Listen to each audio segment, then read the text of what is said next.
On October 19, 1973, the Organization of Arab Petroleum Exporting Countries imposed an oil embargo on the United States in retaliation for American support of Israel during the Yom Kippur War. In roughly 4 months, the price of crude oil rose from $3 per barrel to nearly $12, a 300% surge. The U.S. economy, already running hot with inflation at 3.4%, could not absorb the blow. GDP contracted 0.5% in 1974. Unemployment climbed from 4.6% to 9% by May of 1975. The Federal Reserve raised its benchmark interest rate from 5.75% in 1972 to 12% by 1974 and still could not contain prices. Inflation hit 12.3%. Americans waited in gas lines that stretched for blocks. President Nixon instituted a rationing program. The result was stagflation, the simultaneous presence of high inflation, high unemployment, and slow economic growth, the ugliest combination in economics. It took a decade to resolve. And the pattern that caused it, a Middle East conflict involving Israel that triggered an oil supply disruption through a critical waterway that produced a price shock that overwhelmed the Federal Reserve's ability to respond, that cascaded through the American economy into recession, unemployment, and the destruction of middle-class purchasing power, is repeating itself right now. Not approximately, not loosely, with structural precision. On February 28, 2026, the United States and Israel launched airstrikes against Iran. Iran retaliated by closing the Strait of Hormuz, the waterway through which 20% of the world's oil transits. Oil prices surged from approximately $70 per barrel to $120 at their peak. Gasoline at the pump climbed from less than $3 to over $4. The March Consumer Price Index showed a 0.9% monthly increase, the largest since May 2022, with energy prices rising 10.9% in a single month, the largest monthly energy increase since September 2005. Inflation climbed from 2.4% to 3.3%. The University of Michigan Consumer Sentiment Index fell to an all-time record low of 47.6, and the Federal Reserve is trapped in the exact same impossible position that Ben Bernanke described when he explained the 1973 crisis. Monetary policy cannot offset the recessionary and inflationary effects of increased oil prices at the same time. If the central bank lowers interest rates to stimulate growth, it risks adding to inflationary pressure. But if it raises rates enough to choke off inflation, it may exacerbate the slowdown in economic growth. That was the lesson of 1973. It is the reality of 2026, and history is repeating itself. In 1973, the disruption was 5 million barrels per day, and it destroyed the American middle class for a decade. The 1973 oil embargo removed approximately 5 million barrels per day from the global market. The price of oil quadrupled. The U.S. State Department's own history describes the onset of the embargo as contributing to, quote, zero, quote, that, quote, one, quote. Since the embargo coincided with a devaluation of the dollar, a global recession became inevitable. The Federal Reserve History Project, the Fed's own institutional record, documented that the oil crisis created what the Fed itself described as a perfect economic storm. Policymakers faced a choice that had no good outcome. If they eased monetary policy to support growth, they would fuel the inflation that was already running away from them. If they tightened to control inflation, they would deepen the recession that was already forming.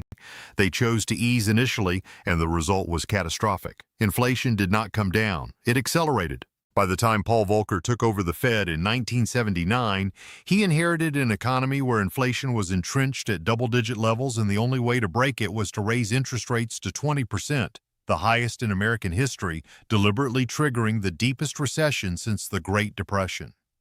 The 1981-82 recession pushed unemployment to 10.8%. Millions of Americans lost their jobs. Entire industries in the Rust Belt collapsed permanently. Manufacturing towns that had been the backbone of the American middle class since World War II never recovered. Youngstown, Ohio, Gary, Indiana, Flint, Michigan, Detroit, those cities were killed by the policy response to an oil shock that began in 1973 and was not fully resolved until 1983. A decade. The 1973 oil shock did not just cause a recession, it ended an era. The period from 1945 to 1973, sometimes called the Trente Glorieuses, the Glorious 30, was the longest sustained period of broad-based economic prosperity in American history. Wages rose in lockstep with productivity. A single income could support a middle-class family. Home ownership was accessible to working-class Americans. College was affordable without decades of debt. Healthcare costs were manageable, and the American standard of living improved every year for every income bracket without exception. The 1973 oil shock ended all of it. After 1973, wages decoupled from productivity and never reconnected. Income inequality began its 4-decade climb. The single-income household became insufficient, and the promise that each generation would live better than the last began to break. The cultural and psychological damage of the 1973 shock was as significant as the economic damage. Before the embargo, Americans had an almost religious confidence in the trajectory of national prosperity. The post-war economic miracle was not seen as exceptional. It was seen as normal. It was seen as the natural, permanent condition of American life. Gas would always be cheap. Jobs would always be plentiful. Homes would always be affordable. The future would always be better than the past. The gas lines of 1973 shattered that confidence. Americans stood in line for hours to buy gasoline that cost twice what it had cost the month before, and they realized for the first time that the prosperity they had taken for granted could be taken away by people in countries they had never heard of, making decisions in rooms they would never see for reasons they would never fully understand. That realization, the realization that American prosperity was contingent on foreign decisions about a finite commodity flowing through vulnerable waterways, never fully healed. The national psyche that emerged from the 1973 crisis was a diminished version of the psyche that entered it. Trust in government declined. Trust in institutions declined. The cultural optimism that had defined the 1950s and 1960s gave way to the cynicism and anxiety of the late 1970s. And the economic policies that followed, the deregulation, the financialization, the debt accumulation, the wage suppression, the erosion of the social contract between employers and workers, were all in some way responses to the traumatic realization that the prosperity engine could stall. In 2026, the disruption is 3 times larger, and the economy is already weaker than it was in 1973. Fortune reported on March 2, 2026, 3 days after the airstrikes began, that analysts were warning the current crisis could rival the 1973 oil shock. One analyst was quoted saying that the scale of the supply disruption through the Strait of Hormuz is 3 times the impact of the 1970s Arab oil embargo and the Iranian Revolution combined. Even if only half or 3/4 of the passage through the strait returns, it would still be a global energy crisis. Al Jazeera published a detailed comparison between the 1973 embargo and the 2026 Hormuz closure. They noted that the 1973 embargo removed approximately 5 million barrels per day from global supply. The 2026 Hormuz closure removed approximately 15 million barrels per day because the strait handles not only crude oil but also refined petroleum products and liquefied natural gas from every Gulf producer, not just one country.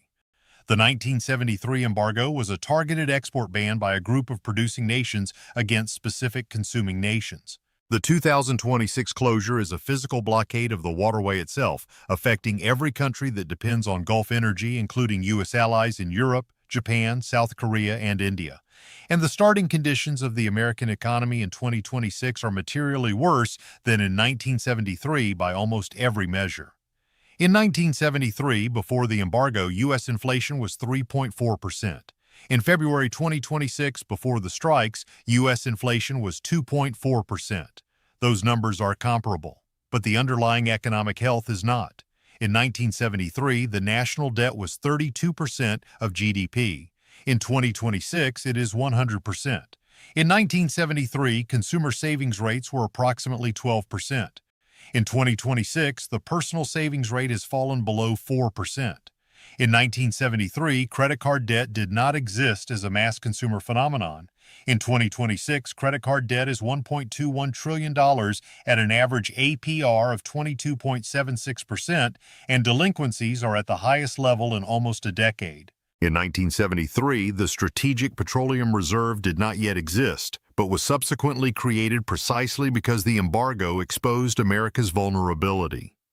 In 2026, the SPR that was supposed to protect against exactly this scenario has been drained to its lowest level since 1984, with only 403 million barrels, down from a peak of 727 million. In 1973, America was not running a $1 trillion annual budget deficit. In 2026, it is. In 1973, the government had fiscal space to respond to a crisis. In 2026, the debt ceiling will be breached by August and the government cannot borrow additional money without congressional action. In 1973, the Federal Reserve was independent. In 2026, the Fed chair is being replaced by a political appointee who has been told to cut rates. 3 former Fed chairs have publicly warned that American monetary policy is beginning to resemble that of an emerging market, and the Department of Justice has served the outgoing chair with criminal subpoenas. Every single cushion that existed in 1973, the low debt, the high savings, the empty credit cards, the full strategic reserve, the fiscal flexibility, the independent central bank, has been spent, depleted, or compromised before the 2026 oil shock even arrived. The 1979 Iranian Revolution caused a second oil shock that was worse than the first, and nobody saw it coming. 6 years after the 1973 embargo, just as Americans believed the energy crisis was behind them, the Iranian Revolution of 1978 to 79 delivered a second, even more devastating oil shock. Iran cut oil exports entirely from December 1978 through autumn 1979 during the consolidation of power by Ayatollah Khomeini's government. Other producing nations, particularly Saudi Arabia, increased their output to partially compensate, but the result was still a massive price spike that more than doubled oil from $15 per barrel to $39 per barrel by mid-1979. Gas prices at the pump tripled to more than $1 per gallon, which, adjusted for inflation, was the highest gasoline price American consumers had ever paid at that point. Panic returned to the gas stations. Lines stretched for blocks again, odd-even rationing returned in many states, and the economic damage from the second shock was worse than the first because the economy had never fully recovered from 1973.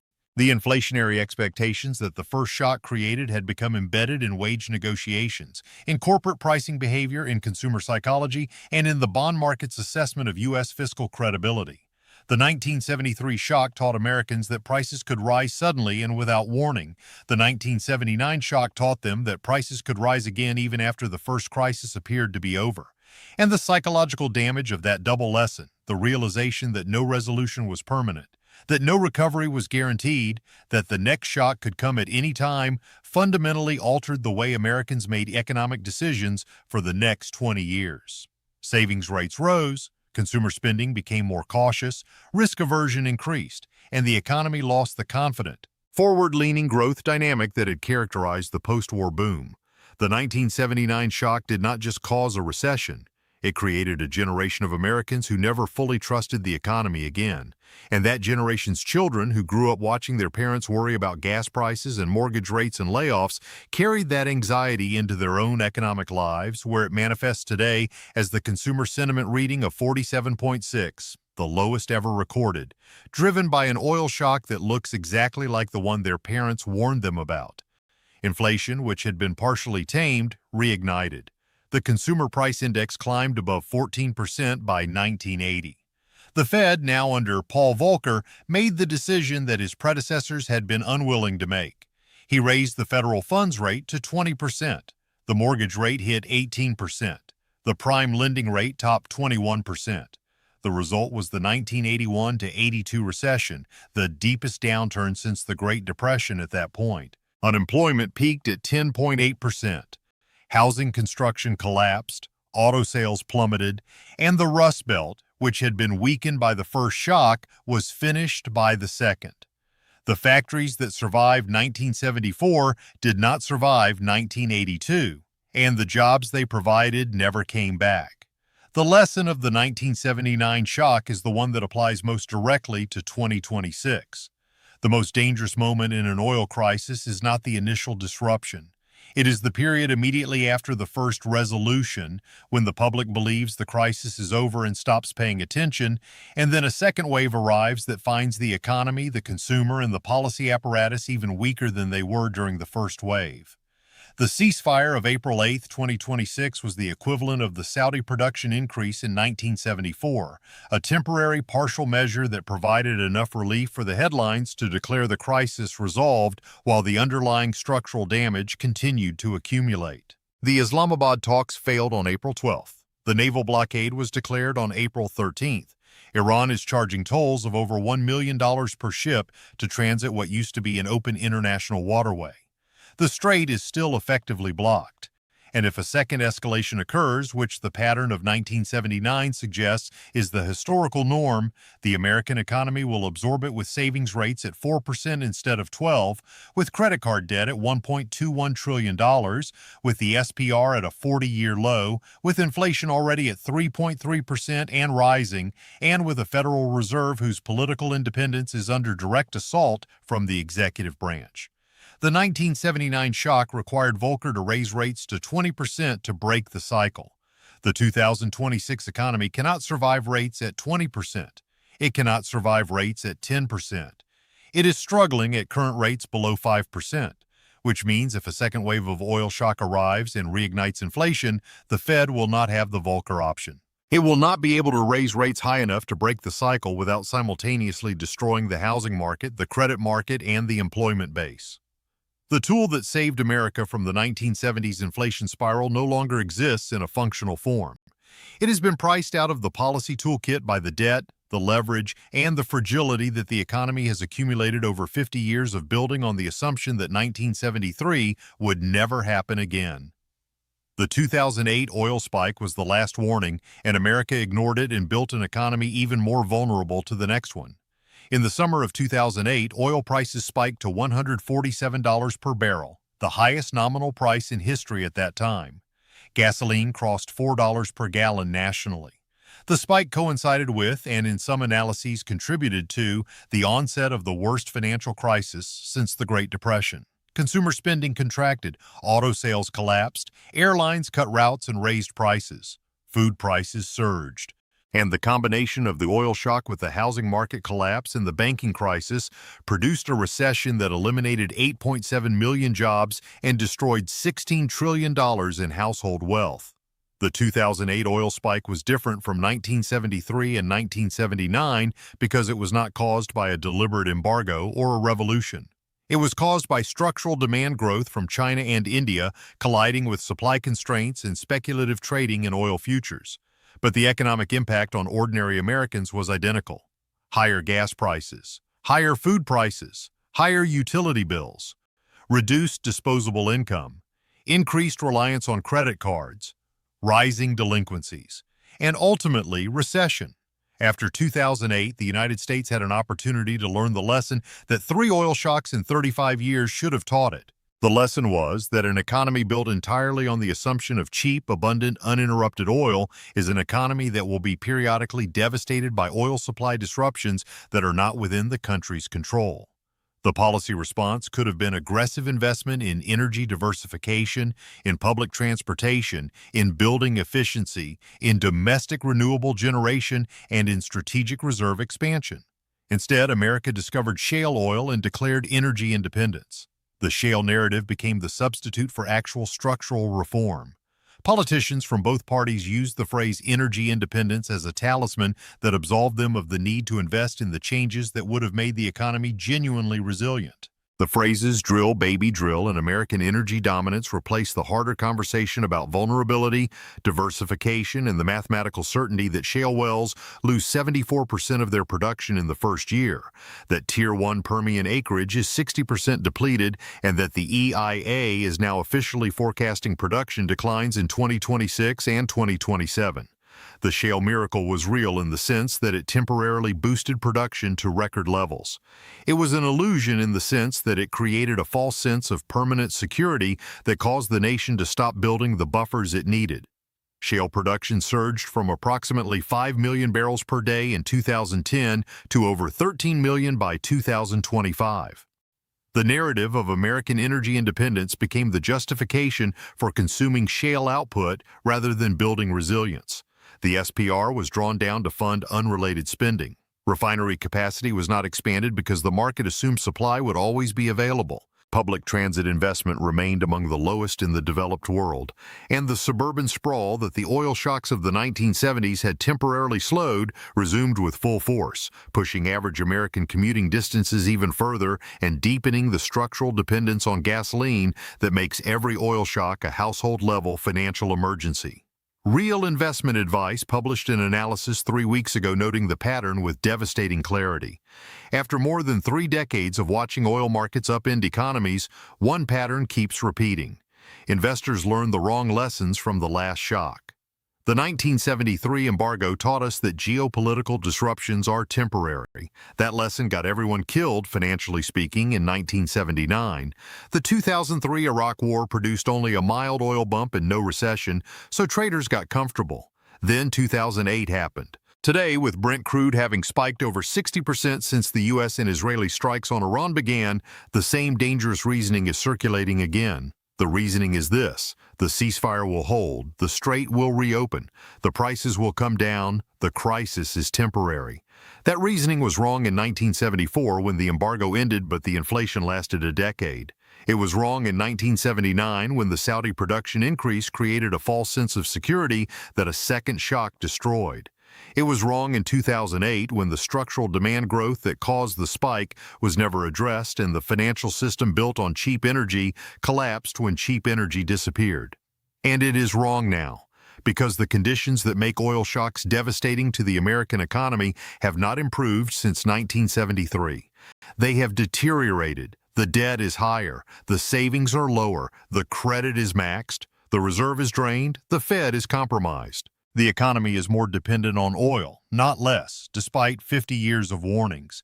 And the pattern that destroyed the American middle class in 1973, that required 20% interest rates in 1981, that contributed to the destruction of $16 trillion in household wealth in 2008, is operating right now in April of 2026 with every structural vulnerability amplified and every protective buffer depleted.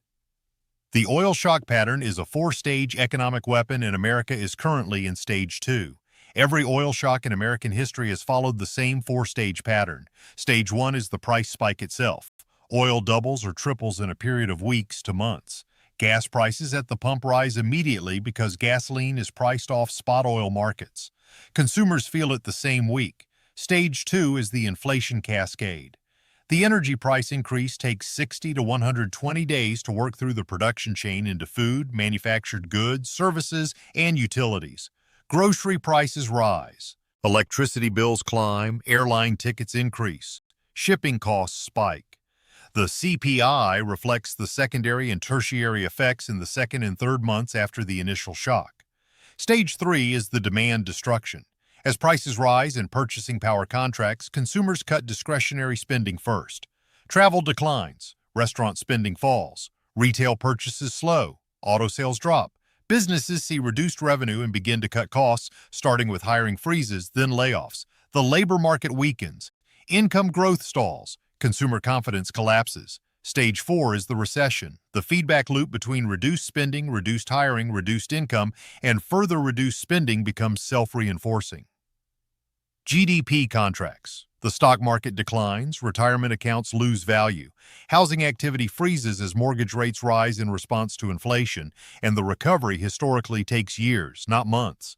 In 1973, Stage 1 began in October. Stage 2 ran through the winter of 1974. Stage 3 manifested by spring of 1974. Stage 4, the recession, was officially declared in November 1973 and lasted until March 1975. The full economic consequences were not resolved until 1983, a decade later. In 2008, Stage 1 peaked in June and July. Stage 2 ran through the summer. Stage 3 hit in the fall. Stage 4, the Great Recession, was officially declared in December 2007 and lasted until June 2009. The full recovery in employment did not occur until 2014, 7 years later. In 2026, Stage 1 began on February 28 with the airstrikes and the Hormuz closure. Oil went from $70 to $120. Gas went from less than $3 to over $4. Stage 2 is happening right now. The March CPI captured the initial energy spike. The April, May, June, and July CPI reports will capture the cascade into food, goods, and services. Stage 3, the demand destruction, is beginning to appear in the data. Consumer sentiment at an all-time record low. McKinsey showing 29% of adults dipping into savings. Credit card usage rising. Consumer goods orders declining. Payroll employment growing at just 0.4% annually, with 90% in a single sector. Stage 4 has not arrived yet. Whether it arrives depends on the duration of the oil disruption, the magnitude of the secondary inflation cascade, and the policy response of a Federal Reserve that is losing its political independence at the worst possible moment in 50 years. RSM currently assigns a 30% probability of recession. The IMF just warned of global recession if the disruptions continue. Goldman Sachs drew a recession trigger at $125 per barrel WTI. Oil is at $95 and climbing. The gap between the current price and the recession trigger is $30. If the ceasefire collapses permanently, if the naval blockade escalates, if Iran retaliates against the mine-clearing operation, that gap closes in days. And once Stage 4 begins, the historical record shows that no policy intervention, no stimulus, no rate cut, no fiscal response has ever been able to shorten an oil shock recession to less than 12 months. The minimum duration of every oil shock recession in American history is 16 months. The average is 28 months. And the recovery period, measured from the trough of the recession to the restoration of pre-shock employment levels, has never been less than 5 years. History is repeating itself. The question is not whether the pattern will play out. The pattern has already begun. The question is how deep Stage 3 goes and whether Stage 4 becomes unavoidable. That question will be answered in the next 90 days. And the Americans who are most vulnerable to the answer are the ones who have the least financial flexibility to absorb it. The retiree on a fixed income whose Social Security COLA of 2.8% was consumed by the Medicare Part B premium increase before the oil shock even arrived. The hourly worker who drives 60 miles round trip to a job that pays $17 an hour and whose gasoline costs just increased by $40 per week. The family of 4 whose grocery budget was already $400 per month higher than 2019 and is about to absorb another 5% increase from the energy cascade. The small business owner whose delivery costs have doubled and whose customers are cutting back. The 58-year-old who lost their job through restructuring and cannot find comparable employment because every employer sees their age before their resume. The young couple who is saving for a down payment on a house that has now increased in price by 81% since 2017, while mortgage rates have doubled.